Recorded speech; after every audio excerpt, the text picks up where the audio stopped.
അമ്മ ആരംഭിച്ച കമ്പനിയാണ് Gayathri group of companies.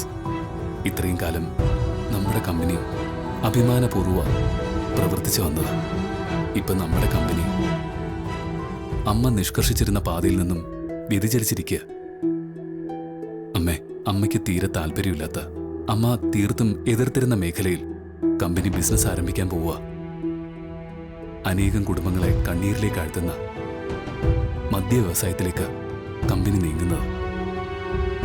Prabhavati അമ്മയെ മുൻനിർത്തി വിനയ് നടത്തിയ ആ നീക്കം ഞാനും പാർവതിയും ചേർന്ന് പരമാവധി തടസ്സപ്പെടുത്താൻ നോക്കിയതാ. പക്ഷേ ഞങ്ങൾക്കതിന് സാധിച്ചില്ല. ഞങ്ങളും പരാജയപ്പെട്ടു പോയമ്മേ.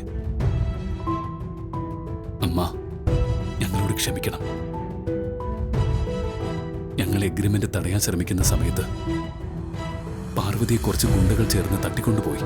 അതുകൊണ്ടാ ശരിക്കും ഞങ്ങൾ പരാജയപ്പെട്ടു പോയത്.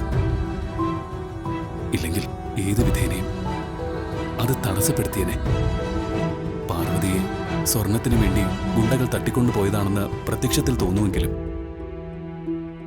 അവർക്ക് പിന്നിൽ മറ്റാരൊക്കെ ഉണ്ടെന്ന് എനിക്ക് തോന്നുന്നു.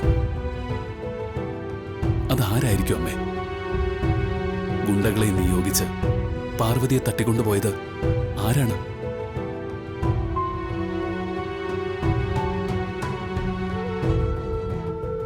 ഈ ചോദ്യത്തിനുത്തരം അമ്മ പറയേണ്ടതില്ല സർ. അത് നമുക്ക് ചിന്തിച്ചാൽ തന്നെ മനസ്സിലാക്കിക്കൂടെ? ഡിസ്റ്റിലറി ആരംഭിക്കുന്നതിലൂടെ ആർക്കാണോ ലാഭം ഉണ്ടാവുന്നത് അവര് തന്നെയായിരിക്കും എന്നെ തട്ടിക്കൊണ്ടുപോയത്.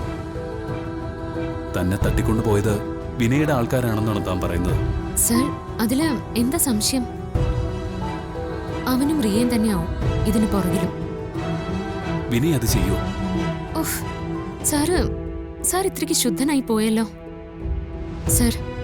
സാർ ഇങ്ങനെ അവരെ കണ്ണും പൂട്ടി വിശ്വസിക്കരുത്. തെളിവുകളില്ലാതെ അവരെങ്ങനെ സംശയിക്കും പാർവതി? അവൻ ഇങ്ങനെ എന്തെങ്കിലും പ്ലാൻ ചെയ്താൽ പ്രഭാവതി അമ്മ അറിയാതിരിക്കില്ല. അമ്മ ഒരിക്കലും ഇതിനൊന്നും അനുവദിക്കില്ല. ഇനി അഥവാ വിനയ് തന്നെയാണ് ഇതിന് പിന്നിലെങ്കിൽ അത് അവൻ അമ്മയെ അറിയിക്കാതെ ചെയ്തതായിരിക്കും. ഇനി ഇതിന്റെ പേരിൽ സാറിനോട് തർക്കിച്ചിട്ട് കാര്യമില്ല. സത്യം ഏത് വിധേനയും സാറിനെ ബോധ്യപ്പെടുത്തി കൊടുക്കുക വേണ്ടത്.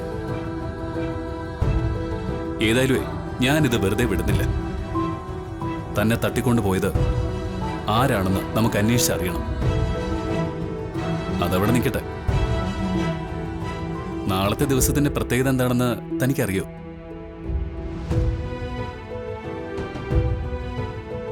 എന്താ സർ? മുത്തശ്ശന്റെ പേരിലുള്ള ഈ കോളനിയുടെ സ്ഥാപക ദിനമാണ് നാളെ. നമ്മുടെ തൊഴിലാളികളും അവരുടെ കുടുംബങ്ങളും നാളെ മുത്തശ്ശന്റെ ചിത്രത്തിൽ പുഷ്പങ്ങൾ അർപ്പിച്ച് മുത്തശ്ശനെ ആദരിക്കുന്നുണ്ട്. നമുക്കും അവർക്കൊപ്പം ചേർന്ന് ഈ സ്ഥാപക ദിനം ഗംഭീരമാക്കണം പാർവതി. തീർച്ചയായും സർ. ദേവമ്മയുടെ അനുഗ്രഹത്തോടെ ആ ആഘോഷം വളരെ ഭംഗിയായി തന്നെ നടത്താം.